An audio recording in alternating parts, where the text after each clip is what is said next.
और नाक से सारी लकीरें खिंचवाई, पूरी गजल लिखवाई इनसे, पूरी नज्म लिखाई, नाक से लकीरें खींच खींच के पूरी। अब जाके इनको एक कटोरा फेंक के मारा चाइना के मुंह पे, चाइना के मुंह पे एक कटोरा लगा चाइना जमीन पे, एक कटोरा फेंक के मारा सऊदी के मुंह पे। मेहनत तुम करोगे, मैं दुआएं करूंगा। ये प्लान है जरदारी का। दुआएं करने के लिए प्लान चाहिए कोई? किताबें पढ़नी होनी। इनके दिलों में कूट कूट के हिंदू नफरत और यहूदियों के खिलाफ नफरत भरी गई है। ये सिर्फ जय हिंद दोस्तों, मैं हूं मेजर गौरवारी और आप देख रहे हैं द चाणक्य डायलॉग्स। दोस्तों, इस वीडियो को लाइक करिए, हमारे चैनल को सब्सक्राइब करिए और बेल आइकन दबाना बिल्कुल मत भूलिएगा। तो पाकिस्तान को $3 अरब का लोन मिल गया। भाई साहब, इतनी खुशियां हैं पाकिस्तान में कि जैसे कई समय के बाद घर में बच्चा पैदा होता है ना, लोग पागल हो रहे हैं साहब, सड़क पे नाच रहे हैं लोग, मिठाइयां डिस्ट्रीब्यूट। अब तो हमने तीर मार लिया, अब तो हमने मार्का मार लिया। पाकिस्तान करीब 8, 9, 10 महीने से इसका वेट कर रहा था और हर समय मैं यही कह रहा था। आप मेरे पुराने वीडियोस देखिए, मैंने यही बोला है कि इनको लोन मिलेगा और इनको जरूर मिलेगा, लेकिन तब जब ये नाक से अपनी लकीरें खींच चुके होंगे। और नाक से सारी लकीरें खिंचवाई, पूरी गजल लिखवाई इनसे, पूरी गजल लिखवाई इनसे, पूरी नज्म लिखाई, नाक से लकीरें खींच खींच के पूरी। अब जाके इनको लोन मिला है जुलाई से, यानी इस महीने आज 1 तारीख है और जुलाई से इसका वितरण शुरू हो रहा है। पहले आई थिंक $1.25 अरब मिलेगा, धीरे धीरे बाकी मिलेगा इनको। ये over a period of months मिलेगा, ऐसा नहीं कि एक शॉट में कोई आके इनको बोलेगा ये लो 3 अरब। इतने भी लकी नहीं है पाकिस्तानी, लेकिन इनको लोन मिल गया है। और भाई साहब, जो खुशी है ना पाकिस्तान में, मतलब मैं बयान नहीं कर सकता, इतने खुश हैं पाकिस्तानी, इतने खुश हैं भाई साहब। और पाकिस्तानी अब देखिएगा मंडे को, तो आज सैटरडे हो गया, संडे, मंडे को देखिएगा स्टॉक मार्केट में उछाल। पाकिस्तानी करेंसी बहुत शानदार परफॉर्म कर रही है, 8-10 रुपए अगेंस्ट द डॉलर जंप मारा है उसने।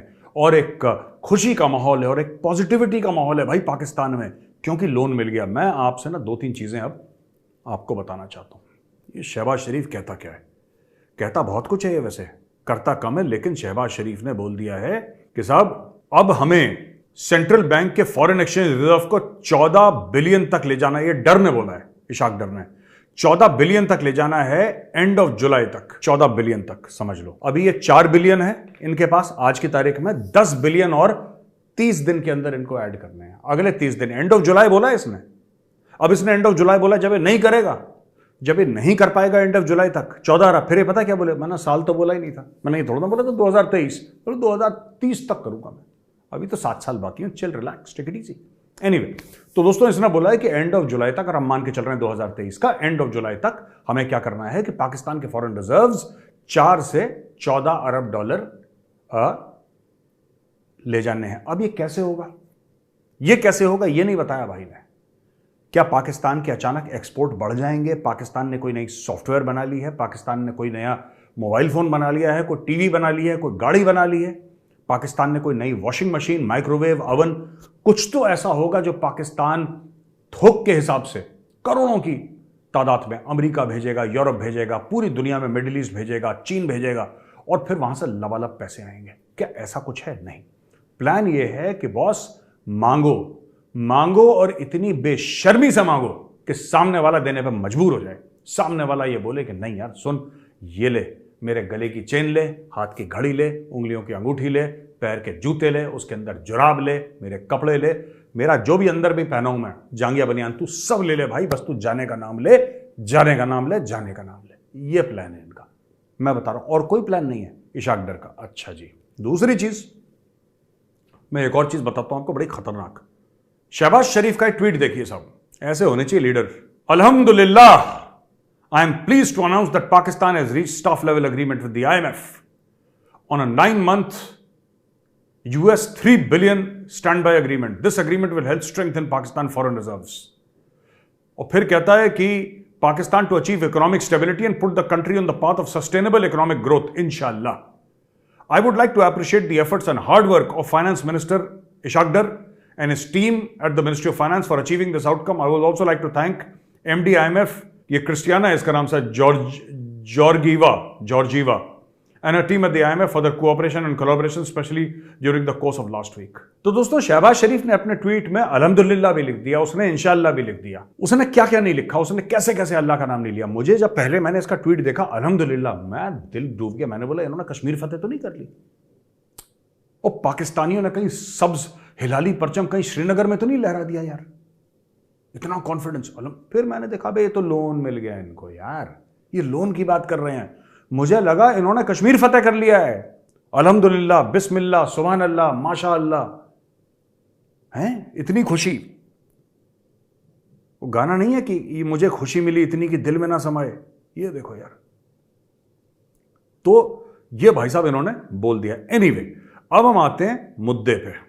तो ये इन्होंने सबको बोला कि भाई हम अब देखना पाकिस्तान का इकोनॉमिक रिवाइवल होगा, पाकिस्तान फिर उरूज पे चला जाएगा, पीक पे चला जाएगा, पाकिस्तान जैसे पहले था। अब पता नहीं पहले कब था, ये झूठ बोल देते ना आपस में, और फिर ऐसा हो जाएगा वैसा हो जाएगा। लेकिन किसी ने, ना इशाक डर ने, ठीक है, ना शहबाज शरीफ ने, ना किसी बंदे ने, और जब इमरान खान था ना इमरान खान ने कभी यह बताया कि हमारा प्लान क्या है यार, हम करेंगे क्या। कोई डिटेल व्हाइट पेपर हो तो दिखाओ कौम को कि बेटा ये प्लान है, देखो बच्चों।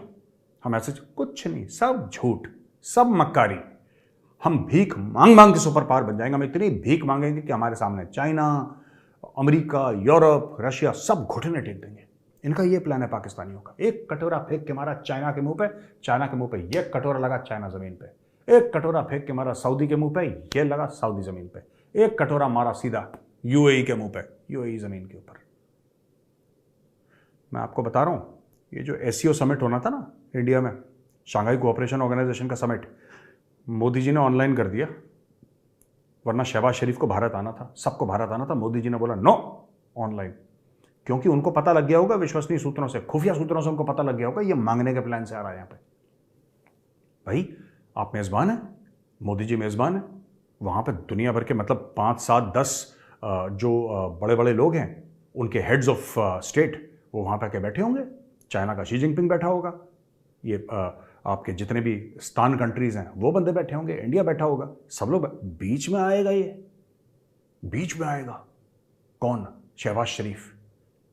और वहां पे गाना गाएगा कि गरीबों की सुनो, वो तुम्हारी सुनेगा, तुम्हें 1 पैसा दोगे वो 10 लाख देगा। पर मोदी जी कह रहे हैं यार तो बेइज्जती करवाएगा और हमसे भी मांग लेगा वहां पे।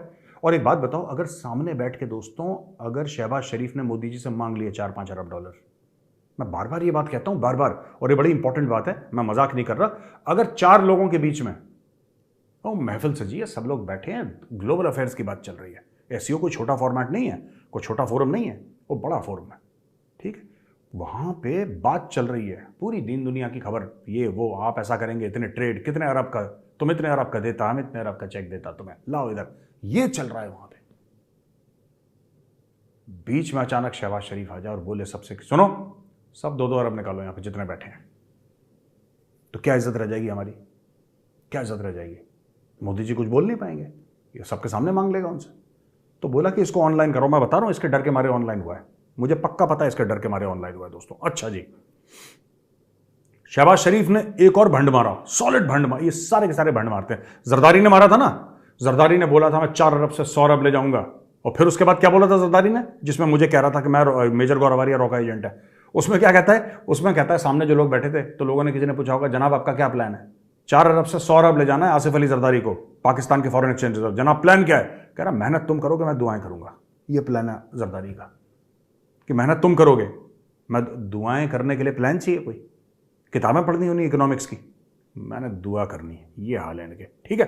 एनीवे, शहबाज शरीफ क्या कहता है कि today as you know our interaction with the IMF which was underway for many months reached a very positive conclusion and you must have read IMF statement. I don't need to say anything further. आप लोगों ने IMF का बयान पढ़ लिया होगा और मुझे इसके बारे में कोई कहने की कुछ जरूरत है नहीं, सेल्फ एक्सप्लेनेटरी है। और इसमें एक और बात कह दी कि बड़ी मेहनतों के बाद, इतने महीने के अनसर्टेनिटी के बाद, ये सब जो भी हुआ, जो भी चैलेंजेस फेस हुआ, हम लोग, हमारी फतेह हुई, हम भीख मांगने में कामयाब हो गए। शहबाज शरीफ ने बोला कि मूवमेंट ऑफ प्राइड नहीं, पर मूवमेंट ऑफ कॉन्टेम्पलेशन है। ये कोई फख्र की बात नहीं है, ये सोच विचारने का समय है कि हम भिखारी क्यों बने हैं। Questioning whether nations developed on the back of loans. क्या मुल्क लोन ले लेके तरक्की, लोन लेके नहीं, भीख भी बोलो शहबाज शरीफ, सिर्फ लोन लेके नहीं, तुमने भीखें भी ली हैं। डू कंट्रीज, खुद नहीं बोला था beggars can't be choosers? Shahbaz Sharif का फेमस स्टेटमेंट है, बेगर्स कांट बी चूजर्स। अब लोन पे आ गया है। ओ भाई साहब, लोन नहीं, भीख भी ली है तुमने, दोनों चीजें ली हैं। Never forget this, we were forced to take this loan and it is my prayer that it is the last time Pakistan goes into IMF program and we will never have to take loan again. We were forced, हमें मजबूर करा गया। किसने मजबूर करा भाई साहब? किसने मजबूर करा आपको? लोन कम खाते, जो इतना इतना खाते हो, इतने इतने मोटे मोटे पेट लेके गर्दनें लेके चलते हो, चोरी का माल तुमने बाहर डाल रखा है, ठूसते रहते हो मुंह में सवेरे से लेकर रात तक, मत खाओ, कम खाओ, एक रोटी खाओ, इज्जत की जिंदगी जियो। भीख मांग के लोगों से लोन ले लेके मुंह में ठूसते हो सवेरे से लेकर रात तक खाना, ठीक है, और फिर उसके बाद कहते हो कि हमें मजबूर, किसने मजबूर करा तुम्हें? कोई ये कहता है कि मुझे भीख मांगने पे मैं मजबूर? आपके हाथ पैर काम करते हैं कि नहीं काम करते हैं? मैं पूछता हूं पाकिस्तानियों से, आपके हाथ पैर काम करते हैं? आपके सीने में दिल है? आपकी खोपड़ी के अंदर दिमाग है? अगर ये सब है, अगर ये सब है, तो आप ये कैसे कह सकते हैं, आपका वजीर आज़म ये कैसे कह सकता है कि हमें मजबूर करा? किसने मजबूर करा आपको? किसने मजबूर करा? क्यों अपनी मैशत आपने स्ट्रांग नहीं करी? क्यों झूठ बोलते हैं हमें मजबूर करा? कोई नहीं है, लालच है। और मैंने कल भी ट्वीट करा था, काफी पाकिस्तानी ये वो मेजर तेरा ये कर देंगे, वो करा, चुप रहो, हड़प, बेवकूफ, मेरा कर देंगे। क्या कर दोगे मेरा यार? ये पैसा गायब होने वाला है, और ये नवाज शरीफ और शहबाज शरीफ और ये तुम्हारे जरदारी फरदारी ये सब ले जाएंगे बाहर, और ये पैसा जाएगा लंदन और दुबई। तुम लिख के ले लो, ये पाकिस्तानी कौम तक नहीं पहुंचने वाला। कोई पूछे तो इनसे कि $3 अरब आ रहे हैं 6, 7, 8, 9 महीने में, जितने समय पर भी आएंगे, अब तुम ये बताओ कि तुम इसका करोगे क्या? इसके 3 चीजें होंगी, ठीक है। एक तो ये कुछ इसका हिस्सा चीन को चला जाएगा वापस लोन देने के लिए, मानो मेरी बात, चीन को जाएगा। दूसरा, ये जरदारी भुट्टो मिलकर खा जाएंगे, ठीक है। और इसका 1% अगर कुछ आवाम के लिए लग गया तो बहुत गनीमत है, लग गया। ये सब करप्शन का पैसा या तो चीन की जेब में जाएगा, जरदारी, या फिर शरीफ की जेब में जाएगा। और बाहर ये लोग फ्लैट खरीदेंगे यार, बड़े बड़े मार्केट प्लाजे व्लाजे खरीदेंगे ये लोग। ये थोड़ा ना कॉम पे लगाएंगे। आप लोगों ने तो अरबों अरबों की भीख मिली है आपको, अरबों की भीख मिली है, अरबों की, मतलब लिटरली। कितने अरब की अगर आप गिनेंगे आपकी आज़ादी से आज तक आपको कितना पैसा मिला है अमेरिका से और दूसरे देशों से, अगर आप उसका टोटल करेंगे ना, टोटल अगर आप करेंगे कि साहब आज तक हमें 75 साल में इतना पैसा मिला है, कोई इनसे पूछे कि पैसा गया कहां है? कोई पूछे कि भाई आपने उस सन में 1965 में आपको इतना मिला था, वो गया कहां पे? उसका करा क्या आपने? कुछ तो समझाओगे हमें कि साहब हमने ये कर दिया उसका। तो ये सब फ्रॉड है साहब, झूठ है। खैर एनीवे, मैं पाकिस्तानी कौम को मुबारकबाद देता हूं। पैसे तो आप ऐसे ही कमाओगे, ये तो भीख के या लोन के, खुद मेहनत तो करनी नहीं है ना। और फिर दूसरों को झूठ बोलना है कि कलमा पढ़ के मुल्क बना था हमारा और ये सब पर था, तो बोलते रहो, कोई दिक्कत नहीं। अच्छा, पुतिन ने बहुत तारीफ करी है प्राइम मिनिस्टर मोदी की, बोला है कि he wants to emulate make in India, यानी कि जो इंडिया कर रहा है एमुलेट, यानी कि मैं उस नक्शे कदम पे चलना चाहता हूं, वैसी चीजें करना चाहता हूं। Our friends in India and our big friend prime minister Narendra Modi launch the make in India initiative several years ago. It has had a truly impressive effect on Indian economy, यानी कि मेरे मित्र प्रधानमंत्री मोदी और भारत में, यानी कि भारत और प्रधानमंत्री मोदी जो हमारे मित्र हैं, उन्होंने मेक इन इंडिया करा था, जिससे हमें बहुत फायदा हुआ, उनके मुल्क को बहुत फायदा हुआ, यानी कि भारत को। वो ऐसा कह रहा है कि भारत को बहुत ज़्यादा उससे फायदा हुआ, और हम लोग, इसमें कोई नुकसान नहीं है कि अगर हम उनको देख के कुछ सीखें और उसको एम्यूलेट करें, यानी वैसे ही नक्शे कदम पे हम लोग चलें। अगर हमने ये नहीं करा और हमारे दोस्तों ने भी करा है, तो दोस्तों से सीखने में कोई हर्ज नहीं है, और हमें सीखना चाहिए भारत से। ये कह रहे हैं कि opportunities for Russian companies due to the west sanctions policies and need for Moscow to offer support tools to help our companies market the products more efficiently. Basically क्या है कि इन्होंने बोला है, ये बेसिकली क्या है कि इंडिया एक्सपोर्ट करना चाहता है रशियन माल नेट, तो आप नेटवर्क करिए इंडियन कंपनीज के साथ। और बोला है कि crediting the Indian leadership for creating an effective model to develop local manufacturing capabilities and वो फॉरेन इन्वेस्टर्स। तो बेसिकली बोला है कि जो भारतीय गवर्नमेंट है और भारतीय कंपनीज हैं, उन्होंने लोकल मैन्युफैक्चरिंग शुरू कर दी है, और बाहर वाले लोग वापस इंडिया में इन्वेस्ट कर रहे हैं, और रशिया को यहां से सीखने की आवश्यकता है। दोस्तों, आज की आखिरी खबर बड़ी इंटरेस्टिंग है। इजराइल की स्पाई एजेंसी मोसाद, आपने नाम सुना होगा, उसने बोला है कि पाकिस्तान आईएसआई विदेश में जो अमीर यहूदी हैं, जूज हैं, उनको मार रही है आईएसआई। इसमें बोला है कि attack Israeli businesses in Cyprus. ये वीडियो फुटेज उन्होंने रिलीज करा है। ये वीडियो फुटेज में ये दिखाया गया कि पाकिस्तान की स्पाई एजेंसी आईएसआई किस तरीके से यहूदियों को और बाकी इजरायलियों को मार रही है। Pakistani nationals have been caught recently in several other such plots targeting Israelis. Pakistani nationals को पकड़ा गया है, ऐसा मोसाद का कहना है कि पाकिस्तानी उनको पकड़ा गया है, राइट। और इसके अलावा उन्होंने बोला है कि in counter terrorist operation on Iranian soil the Mossad apprehended the head of the cell Yusuf Shahbazi Abbas Lilu. इसको पकड़ा गया ईरानियन सॉइल में, मतलब ईरान के अंदर जाके मोसाद करा है, हमने ऑपरेशन करा है ईरान के अंदर। ईरानियों को तो गले के नीचे नहीं उतरेगी ये बात कि यहां पे यहूदी कैसे आ गए। भाई, इसने डिटेल कन्फेशन दिया है यूसुफ शहबाजी अब्बास लीलू ने यह बोला है कि अब्बास लीलू इलू इलू बोला है इसने। जाहिर सी बात है, जब मोसाद चाबी लगाएगा तो अब्बास लीलू इलू इलू बोलेगा, उसने इलू इलू बोला इनको। और भैया इलू इलू बोलते वक्त इसने यह बोला है कि dismantling of the attack cell in Cyprus, किस तरीके से साइप्रस में जो अटैक सेल था उसको डिसमेंटल करा गया, यानी कि किस तरीके से मारा गया लोगों को, और भी काम करे गए, तो ये पकड़े गए बेसिकली ये लोग। और ये इजराइल की एजेंसी मोसाद ने कराया। अब अब्बास लीलू ने फिर बताया कि detailed instructions and weapons from senior Iranian revolutionary guards personal in Iran, इसको मिले अब्बास लीलू को, ईरानियों से इसको मिले हैं, ठीक है। और ये ईरानियों ने बोला है किस तरीके से हम लोग ने, ईरानी बताते थे कि किस तरीके से आप लोग जाओ और आप लोग यहूदियों को मारो, और इसमें पाकिस्तान भी मुलव्विस था। तो पाकिस्तान ने यह काम भी शुरू कर दिया, किसी से पैसे मिले, हिटमैन का काम करा। ये देखो, ये जो पाकिस्तानी बोलते हैं ना कि हमारा दिल बड़ा धड़कता है फिलिस्तीनियों के लिए, ये बात मैं कई बार बोल चुका हूं, आज दोबारा रिपीट करूंगा। जो पाकिस्तानी अक्सर कहते हैं ना हमारा दिल बड़ा धड़कता है यार फिलिस्तीनियों के लिए, फिलिस्तीन फिलिस्तीन, ये कुछ नहीं है। कश्मीरियों के दिल धड़कता है, कुछ नहीं है। मैं आपको बताता हूं, इनके दिलों में कूट कूट के हिंदू नफरत और यहूदियों के खिलाफ नफरत भरी गई है। ये सिर्फ इनकी स्टेट पॉलिसी है, क्योंकि वो मुल्क नफरत की बिना पे बना था। पाकिस्तान की बात कर रहा हूं, ठीक है। पाकिस्तानी तो गई नहीं कभी फिलिस्तीन, ये इधर माफ कीजिएगा इजराइल, ये तो पाकिस्तानी तो कभी, इनके पासपोर्ट में लिखा है कि इजराइल नहीं जा सकते।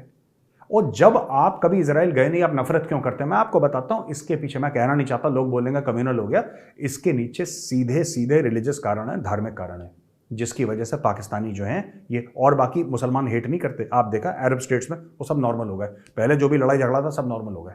ये पाकिस्तान को खास खुजली है, खास खाज है इनकी, जो खुजाते रहते हैं ये यहूदियों को लेकर। अब ये यहूदियों पे अटैक करके इन्होंने यहूदियों को मारना शुरू कर दिया। यही पाकिस्तानी स्टेट का असली सच्चाई है। जो पैसे देगा उसके लिए लोग हिटमैन का काम करते हैं। तो दोस्तों, यहां पे मेरा ये वीडियो खत्म होता है और अब आते हैं हम सबसे इंपॉर्टेंट सेक्शन पे, ऑस मेजर। पहला सवाल है मोहित शर्मा जी का, ये कहते हैं जय हिंद सर। जय हिंद Mohit ji. As we have seen this Russia Ukraine war, how drones overpower tanks in battlefield, and with the rapid advancement of technology of UAVs, do you think that tanks will become obsolete in the area of modern warfare, and should our focus be more on drones and less on tanks? ये कह रहे हैं मुझे, अच्छा ये कह रहे हैं कि ड्रोन्स ने टैंक्स को बर्बाद कर दिया, हमने यूक्रेन में देखा, तो क्या हमें टैंक से फोकस हटा देना चाहिए और ड्रोन्स पे ज्यादा फोकस करना चाहिए? नहीं, ऐसा नहीं है मोहित जी। मैं आपको बताता हूं, ड्रोन्स का काम अलग है, टैंक्स का काम अलग है, ठीक है। अगर आपको दुश्मन को ओवरऑय करना है, ओवर पार करना है, आपको दुश्मन के डिफेंसेस हैं उनमें से तोड़ के जाना है कहीं पे, ठीक है। Shock and awe, punch, iron fist, आप ये आपका काम ड्रोन नहीं कर सकते। ड्रोन ऊपर उड़ते रहेंगे, बम बम गिरा देंगे, वो तो आर्टिलरी भी गिरा देगी और ज़्यादा इफेक्टिवली गिरा सकती है, ठीक है ना।